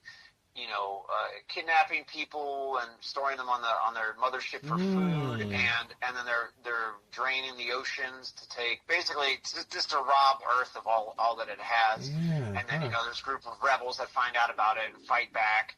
But at this point, the aliens have already assimilated with what are you saying? Yeah. They're already entrenched in society. Thank you. With police and etc. Blah blah blah. Yeah. By the time this is found out. But it was really kind of like a take on Nazi Germany and them taking over. That's what it was sort of like, not a satire of, but like running, like showcasing parallels. And then when they brought it back for the reboot, it was more like George W., or it was just after George W. era, but I think it was mostly probably written during that, where it was like terrorist cell sort of stuff, and then they were trying to run parallels between like fighting terrorism, but it just didn't really work because I'm gonna get too nerd out on it, but it didn't work as well. The logic behind it didn't work as well, and it was just sort of like, it was one of those series where it's like, oh, if the aliens have the power to do X in this episode, why didn't they do that in episode 1 and just take care of it, whatever. If they have all these tools at their disposal, why wouldn't they use them from the jump? It just felt like flimsy and lame, and it was a bummer. So anyway, I would like to see a remake. I'd like to see the remake ignored, and then a remake of the actual original, or a continuation of the original. And it's been so long that could be totally cool. I mean, people would dig in, like kind of like Cobra Kai, how it continues the feel of Karate Kid, Yeah, and it's a perfect setup for it. But in the original miniseries, the humans fight back and the aliens leave. So it could be 40, 50 years later, and the aliens could just come back. You know, it's just like, I don't know. It seems right for that. Because it came in the 80s or late 70s? I just remember kind of seeing the... It came out early 80s, like 82, I think, was the original miniseries, and then 83 is when the show came on. Like when it got extended into a TV series. But, yeah. 82, 83, probably somewhere around there. Very cool. Huh. I remember, like, seeing something, like a rerun or something on TV, but I was too freaked out as a kid, like, when the person's, like, flesh got ripped off and they were the reptilian skin underneath. I was like, I was a little... I wasn't ready for that yet. Yeah. Oh, yeah, that's the other big thing. They're lizards. So, yeah, they have these fake human faces, and if you grab them and rip into them, you can reveal their lizard face underneath it. Yeah. No, I thought that series was great. I would love to do, like, a revival where the aliens come back. And, I don't know. I guess maybe that's... Have you thought about it a lot? Like, you have, like, almost some, like, bullet point story ideas for it in a way, or no? Not too deeply into it. I looked into the IP a while ago through my old manager or my agents or something like that, and it was wrapped up with, I guess, one of the original writers trying to get it going again, which is, they obviously, if anybody should be them. But anyway, I don't know. I guess it's just lost in IP ownership limbo, I guess, or, as far as I know anyway. Maybe someone's doing something with it now. But if I could wave a wand, that's the one I would do. Yeah, and They Live's pretty perfect. And it's a cool aesthetic for it, but by one, not gripe at all. And I wouldn't even say a plot hole, because there's probably some reason they could just do a throwaway reason of why it's this way. But it's just so funny to me that Roddy Piper is like buffer in that movie than he ever was as a wrestler. Even he was in shape as a wrestler fighting Hulk Hogan, but he looks like freaking He-Man in They Live. Yet his character is starving and walking the train tracks and can barely get a can of beans to eat at night. But he's like, he's got to be on roids behind the scenes. But it's also like, what's the story reason for is he doing just push-ups on rails when no one's looking? Maybe and They Live, he's not surrounded by other roided out guys, so it doesn't. Maybe. So his size might just appear. There's some scale, so you can approximate, a normal human compared to him. Yes, I mean, he looks great. He looks like an action figure, but it's just kind of funny. It's like, well, he's starving. He's looking for work. He's homeless. He's like, you know what I mean? Yeah. But he's like buffer than like Thor nowadays. It's like, what? Okay. You look great, but it's like, you're homeless? What IP would I... this is a show, I feel like no one has seen this show but me, and it got me into wanting to drive. I never wanted to drive before it. Well, Back to the Future I wanted to drive too, probably, after the DeLorean. But you've probably heard of it. I bet you've heard of it, you being you. Viper, it was an NBC show about the day after tomorrow, and like criminals ruled the streets, and there was like a transforming car. Wait, did that come out in It fires static pulses. 1994? It might have, but you might be thinking of kind of like V in a way. It lasted one season on NBC. It was really expensive. It was so well done. Like Dorian Harewood was in it and stuff. But then they did it on that, what was it? One of those, like what, the Xena network, like UPN or something. And it was less quality, but it was that IP though. But the first season was, chef's kiss. I mean, if you could watch, maybe it's on YouTube or maybe it's on Peacock. It was NBC. It sounds so familiar. I think I know what that is. And the main guy was, I think he died. Rest in peace. James McCaffrey.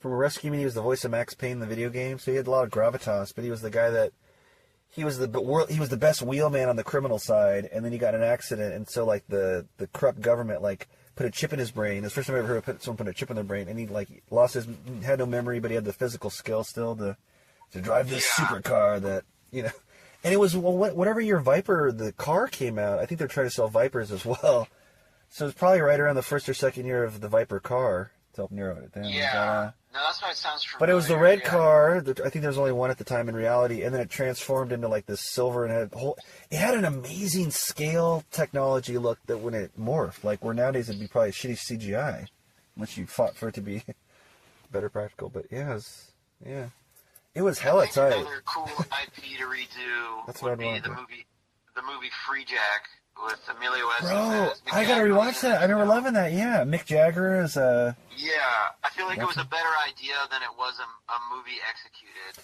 But it's I don't know if Estevez was the best choice for it either, because he just but nothing. He was like a race car driver. Yeah. What the idea was is in the future they would pluck people from the past who were like skilled or presumed or dead. stuff? Well, skilled, yeah, but like in this case, it was Emilio Estevez plays a race car driver who drives into the, loses control. Yeah, he crashes like really high up. Yeah, doesn't he fly into like the in bridge or something or something? Yeah, so he's playing Alex Furlong. I can't believe I remember his name. That's his name, I think. Yeah. Yeah, no, But I think that's it. But anyway, it doesn't matter. His character. So in the future, that they know he died, hitting that wall. So they have these capabilities in the future of like warping people or transporting people from the past into the future. So in the past, that guy's killed. So there's no harm, no foul to the trajectory of time because that person was no longer there. And then they drop him into this future world where then, I guess, for the purposes of being like, this guy was a skilled race car driver, we're going to put him in this weird challenger race now, and he's going to be our player, Yeah. But I thought it was like a cool concept for a sci-fi thing. Yeah, and Anthony Hopkins was the villain you wanted to be in his body, right, or something? And oh, that's right. Rene Russo, or I think she was in it. Yeah, Rene Russo sounds right. Yeah. I feel like that was the first thing I saw her in, but yeah. But I guess that's all the IP I would want to do. Would you want to do Free Jack the movie or Free Jack series? Yeah. Bro, hell yeah.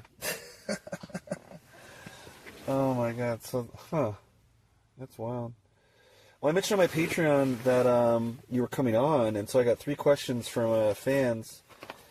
Yeah, let's see, I'm trying to read my Cass's handwriting here, but let's see, the 3 questions, Like, one's definitely a you question. One is kind of almost like, can I say this? Let's see, and one's kind of a conspiracy theory-ish kind of question. Oh boy, okay. So feel free to say which one you want to answer and in what order, maybe. Well, let's do the one for me first, because if someone took the time to write it for me, let's prioritize that.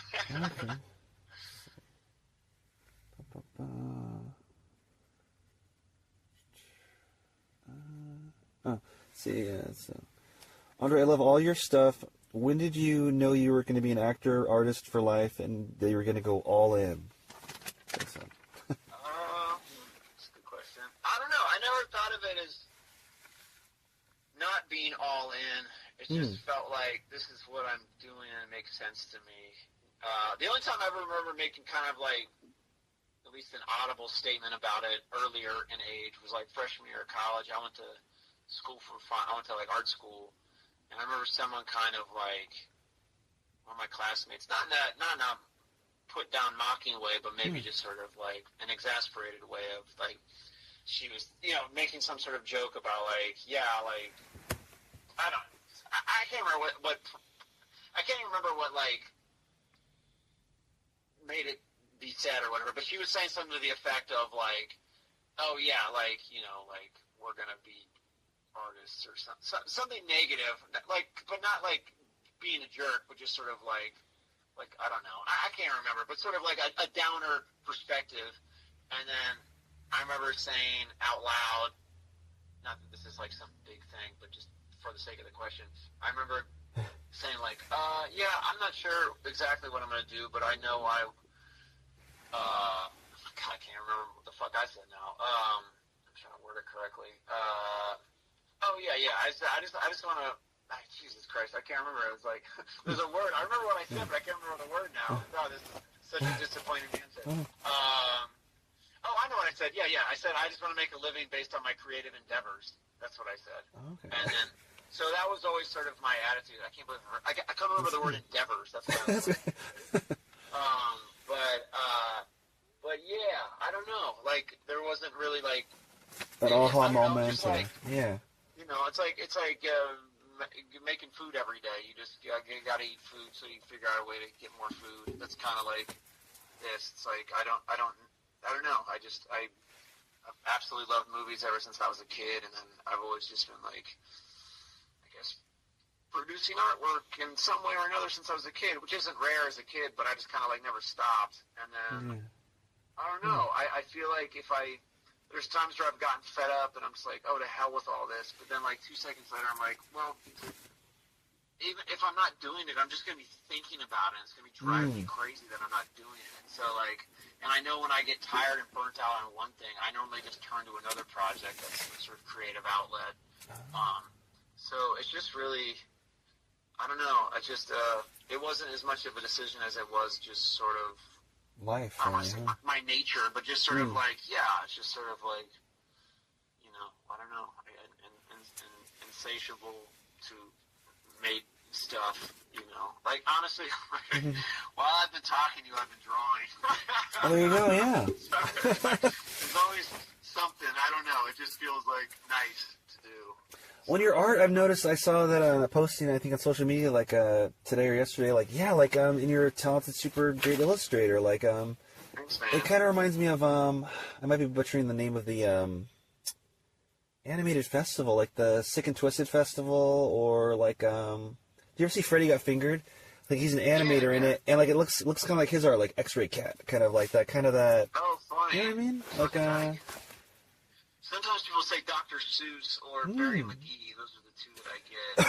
Who's the artist? Depending on what it is I'm drawing, I do these like noodly things as I don't know what you call it, not as part of it, but sort of part of a visual motif in my work. Yeah. But very in general, it's something. like very bold, graphic lines with lots of color, and I used to do a lot of street art, graffiti stuff for ages too, and that was like a big part of my creative diet for a long time. And I don't know, I did a solo art show this summer, which was really nice. I hadn't done a solo show in years, so that was really cool to do that. And I made a book at this with Design Gallery in Cincinnati. Design Collective is what it's called, and then they're a nice, cool spot there in Cincinnati. And I'm looking forward to. I want to make another book now, and I want to do another show sooner than later. Time permitting. Time permitting, but also just I don't want to wait. Like I used to do lots of shows, and then I kind of slowed down. Not slowed down. I guess is what I'm talking about. You'll get burnt out on one thing and kind of lean into another. And like TV and film have taken up so much more of my time. The last 10, 15 years, I haven't done as many art shows. But I do small little group shows here and there. But this summer was my first full-on like proper solo show in a while, and that felt really great. So I'd like to do more of that. So cool. Where can people? I'm really excited to make another book. Yeah, where can people get that first book? Can they get it online or if you through their go website? I have a link for it on my Instagram page. It's through the Design Collective website. You can buy it off of there. It's $30. It's a really packed book. It's a cool piece. It's like a limited amount of prints of it. Ooh, okay, but I know that there are some left. So if you want one, I recommend getting it sooner than later. But yeah, if you go to my Instagram page, the Andre Hyland, one of the 2 links in my bio is a link to buy the book. So you can get that there. All right. So if you're willing, do you want I don't know if it's called taboo. It's kind of a weird question, but the weird question or the kind of conspiracy theorist question, kind of scientific question. Sure, I'll take the conspiracy question. All right. Let's see. Andre Hyland, a dude killed himself and deleted himself on Mostly for Millennials. Do you believe we're living in a simulation? I don't even recall whatever episode it is. I feel like I remember stuff like that. Maybe someone stabbed themselves and became zeros and ones. I feel like I remember that. Or maybe there's some other scene where they something like that turn into coins or something. But the question is, do I believe that we're living in a simulation? Yeah. Well, I've got 2 answers for that. My first answer is no. But my second answer is, if we are, let's say I'm wrong, and if we are, what difference does it make? We're still in it. So to us, to your own existence, if it's a simulation, that's still the reality you're in. So who gives a shit? I guess. I don't know. Sorry if that's like a. No, yeah, no, I feel you. Yeah, I feel you. That I don't know if it's to that extreme straight up, but yeah, no, I feel that way too because I saw I never thought of that. I'm like, come on, and but I saw some documentary. I want to say it was called, if not this, something like this, A Glitch in the Matrix, where they were talking about, and they even had Elon Musk or some footage of Elon Musk saying like, there's only a 1%, some low chance that we're in reality or something like that. That resonated with me because, like him or not, Elon, and who knows, but it's like, well, I don't like him. Yeah, no, I don't think anyone does. But the fact that he, because I think he was the richest guy in the world at the time, maybe still, right? But he's up there in the top 2 or 1. But if he thinks we're in a simulation, like wouldn't he want to be in reality the most? That's what made me think, oh shit, I don't know, maybe. And then you're looking at little patterns and this and that, but it's like, but then I was like, well, after a while, I'm like, I'm not going to go crazy. Like, if you're in the simulation, you don't know what's out of it. You might not be you might just be some kind of AI here. Maybe shit's horrible for you out there if you're in a hospital, whatever. You don't know what it's like. But I guess my point is just like whether it is or it isn't, here you are. So that's your. Yeah, exactly. You know what I mean? Like, all this talk about it, quote, that's escaping the Matrix. It's like, well, what if there's nothing outside it? What if they're just cloud lizards and, you know, they're all similar? I don't know. You know what I'm saying? It could be something unfathomable. Kind of feel about, like, you know, theorizing about afterlife, or is there anything? Yeah. It's like, the guarantee is we'll all find out. Yeah. I said to my dad when we were visiting, I don't know what the joke, I was saying it jokingly, but it's like, you might only have one life. You might not. Maybe it goes on forever. That's some next level of some kind. But you also might just have. You have this one for sure, though. You know, and it might be. It might be it. You know what I'm saying? It might be it. It might not be, but some new, you know, phase of sorts. You know, like because you don't remember the time where you didn't exist because you know, in general, you're only familiar with when you existed. So, like, you know, outside of reading about things and learning about history. So I don't know, like, you know, you'll either find out by not knowing, just by not, you know, I don't know. You'll die, everyone will die someday. That's the bummer. But the good news is you'll get the answer to that question. Wow. and if you don't get the answer, it's because you don't exist and nothing happens. Holy shit! Yeah. But no, I don't think we're in a simulation. But I will agree there are crazy, odd things that happen, and you're like, what? That's crazy. But, and then also with, I don't know, either way, you're experiencing what you're experiencing, and that's, you know, I don't know, that's all you're going to experience. Yeah. What can you do? Oh, I was going to say, we mentioned your book. Is there any other, like, you know, or a catalog of your illustrations, or where it mostly is? Maybe just your Instagram, or? Well, on my Instagram, I have a separate Instagram page that's just for my artwork. That I don't use that often. I just kind of like do that if I want to show someone just like the artwork. But even that one, I mean, it's got a good sampling on it, but there's so much more I should put on there. It's just called Andre Hyland Ink. And ink is spelled I-N-K. Oh, okay. And yeah, Andre Hyland Ink. Or andre.hyland.ink. It'll come up if you search for it. But that has all my artwork if you want to like check out more of my illustrations and more traditional artwork, because my main page is kind of just like a blend of artwork and, you know, whatever, you know, weird, I don't know, weird, but just people watching street photography and, you know, film projects, and clips and stuff like that are on my main page, yeah. I know you're working on so much shit, but is there anything you'd want to shed a little light on, like a project of yours that doesn't get enough attention, or could use a little push? My feature film, The Fourth, is now on Tubi. It was on Peacock, now it's on Tubi. If you want to watch that, it's there for free now, so you don't have to pay anything. You just watch it. But I said I want to promote. Carry the one. Yeah. I thought you were calculating. Definitely check out the Lowdown. You know, I'm just like a reoccurring on that, but that show is great. Oh, watch The Death of Dick Long. That movie's great. Watch that. Okay, do you have an idea where that might be streaming? Because that's like, you know what's funny? You know what's I'm sure you hopefully know this. When you look your name up at all, it says known for in that title. It's like that's the thing you're known for. That's quite a great sentence, you know.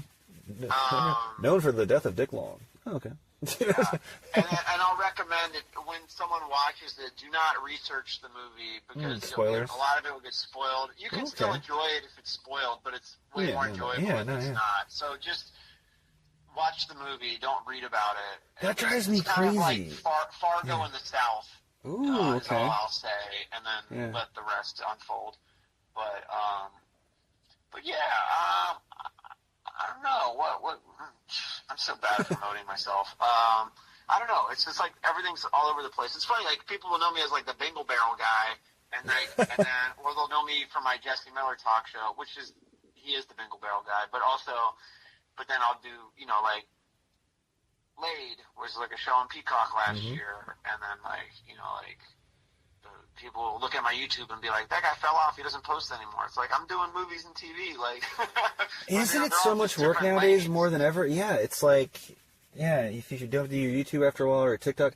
There was like a month I feel like, oh shit, did I not post on TikTok? Oh my god. You know what I mean? It's crazy because when I used to put stuff on YouTube, it would get views. Now I put it in there. It's like fucking, it is like ghost town. It's crazy. And then I'll post something, I'll repost something on Instagram, and it'll get like, thousands of, whatever, like a good amount of views. It almost feels like when you're not looking, then you check back, you just, for the hell of it, you're looking at whatever, one of the platforms, it's like, whoa, you got a huge kick on one of them for some, you don't even know why. Like, yeah. I'm just at Costco here. What the hell? It's like, is it Costco? Yeah. Is it Costco? No, it's funny what'll pop and what won't. Like, I posted an old clip from a junket that I did, like you're kind of talking about when I was doing, interviewing Ben Stiller and Ricky Gervais, and it's like, got lots of really good, like, numbers, and I'm just like, and then, you post something else, it'll do okay, but I'm like, I don't know why that one, like, hit, the other one didn't, or this or that, it's like, so hard to figure out. And I know there's people that just work these algorithms all the time. Yeah. I'm definitely not one of them. So it's probably to my detriment that I don't pay as much attention to that stuff. But that's also just like a whole other game. You're like, sorry, I'm just making actually what I like. Sorry, guys. Yeah. But I don't know. I mean, people are. I think the difference is like I think it's, if you want to get your work out there, it's really smart to like schedule it and do it that kind of way. Went out of my place. What the hell? The what? All the power at my place just went off. Oh shit! Whoa! What the hell's like going on? You're in the dark, or? Yeah, totally dark.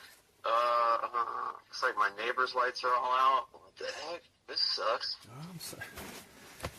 Yeah, all my neighbors. Everything. Well, I hope I don't find out something horrible happened, and so on the write-up for the show, it's like on the night of the the EMP strike from blah blah, we interviewed. Now I'm looking out the window and the traffic lights are out.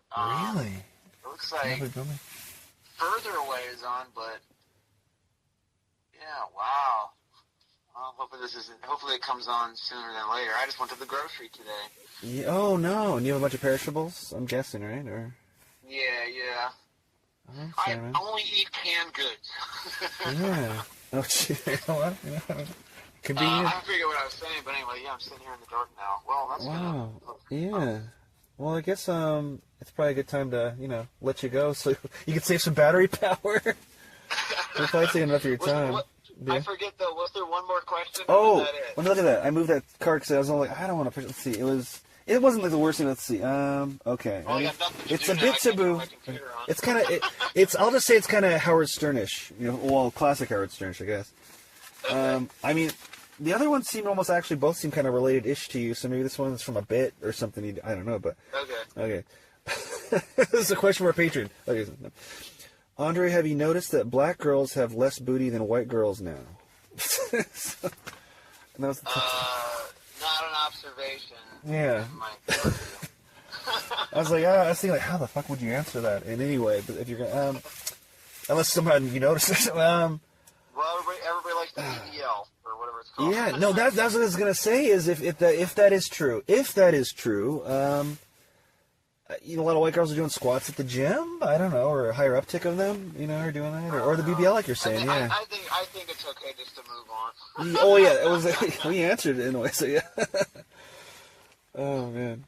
Well, man, I hope the wilds of Hollywood light up again. Oh, they are. My power just came back. Woo! Oh wow. Let there be light. Well, it's weird now. There's things that I didn't even have on before that just turned on. Like my TV turned on. Well, how does that work? That's when weird. The power went off. I don't know. Is it a smart TV type thing? Maybe a smart TV would do that, or yeah. It still seems weird, but I mean, maybe that would. I mean, I don't know if that. Yeah. And I have a projector that just turned on. What the heck? This is so weird. I really hope you're not in the beginning of a horror film, or like, you know what I mean? Yeah. Yeah, this is weird. Oh my god. Okay. Well, I'm glad the power. Yeah. At least I'm not leaving you in the dark. No, yeah, thank you. Like, thanks a fucking lot. Something like that. Oh man, yeah, weird. All right, well, the only thing that sucks is I turned off my computer where I was editing, so I hope that didn't. Oh no, yeah. But I got a power surgery; it should be okay. Well, whatever. Okay, I'm just blabbing. But yeah, man, that was good chatting. Yeah. Hell yeah. So everyone watch the check out Lowdown. Lowdown. Yeah. Watch watch the 4th. Look at my Instagram, the Andre Hyland. Look at my YouTube. It's all out there. Google my name, and then just look around and find stuff. I'll say that. It's media's spread everywhere now. All eyes on me, right? Yeah. Oh, I know. If you're in the LA area, January 30th, I'm doing my live show, the Jesse Miller Talk Show at the Elysian Theater. Okay. And that'll be good. That's a talk show, a live show that I do. Oh, yeah, cool. check that out. That'll be good. Can people find previous versions of that, like on YouTube or anywhere, or it's on site, or no? There's lots of Jesse Miller segments and stuff like that on YouTube. Not the talk show itself. There's some clips from a pilot I made for Comedy Central a while ago. That's on YouTube.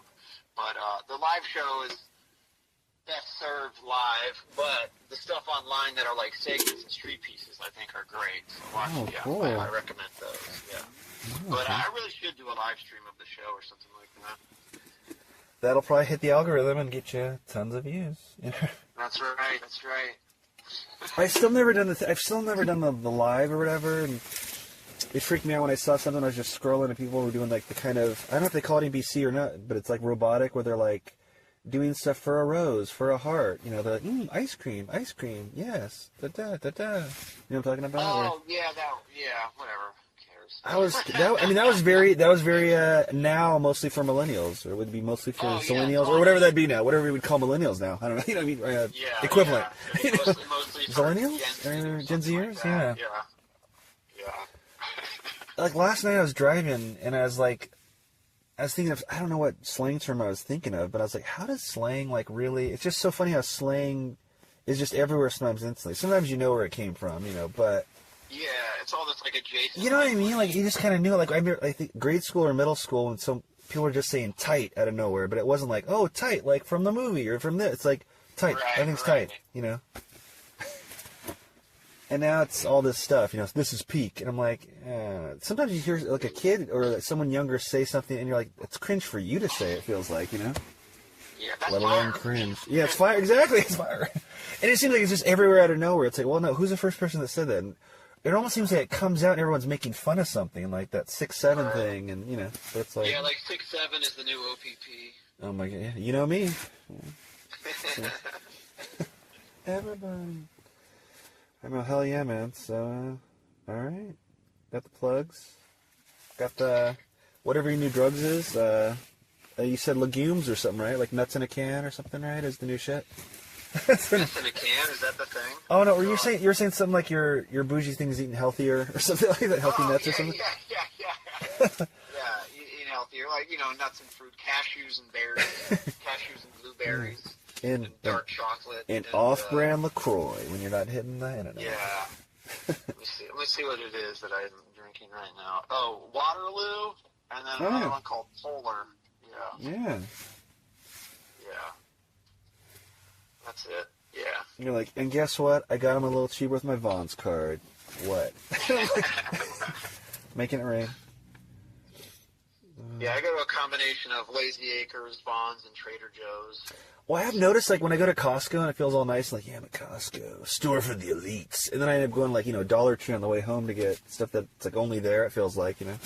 Yeah, it depends on what you're looking for. Yeah. Like, it's like, it'd be like, sometimes it's like you got to go to the art store to get a specialty thing, but if you're going to an art store to buy spray paint, you're just going to be, like, ripping yourself off. Oh, yeah. Like, I spent $10 on this. Exactly. I can get it for $4 or whatever somewhere else. That's why I feel like going to the bougie place, you get some specialty items, more or less, and then, you know, if you shop for just normal stuff there, it'd be like going to the AMC concessions to get your dinner. You know what I mean? It's just I feel like everyone snuck, way more than it should. Oh, yeah, everyone snuck candy, and I feel like forever, right? Wasn't that always the original?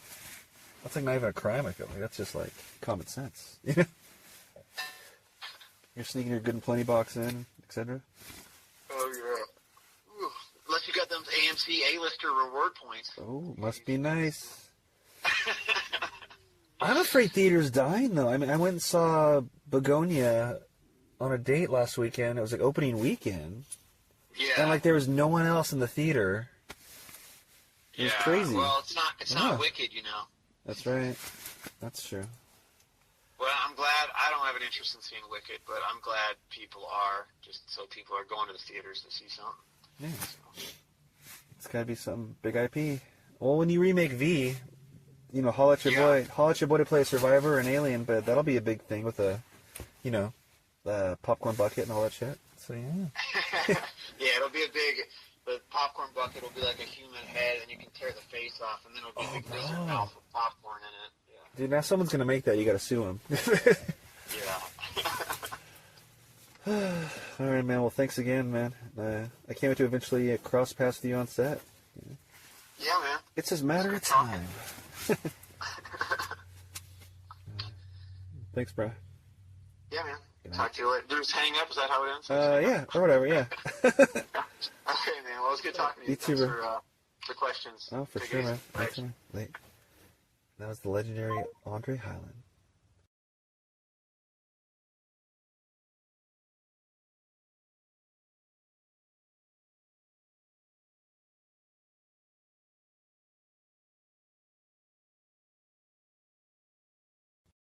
This episode of That Cav 1 Show is dedicated to Cleto Escobedo III, musician and beloved bandleader, who, if you're a Paula Abdul fan, you know him already. That Cav 1 Show is brought to you in part by T-Mobile, the Uncarrier. Well, friends, the theater lights have come back on overhead. Please clean up the candy wrappers you snuck in and traverse safely. See you next week, or superfans online at patreon.com/thatcav1show. Good night.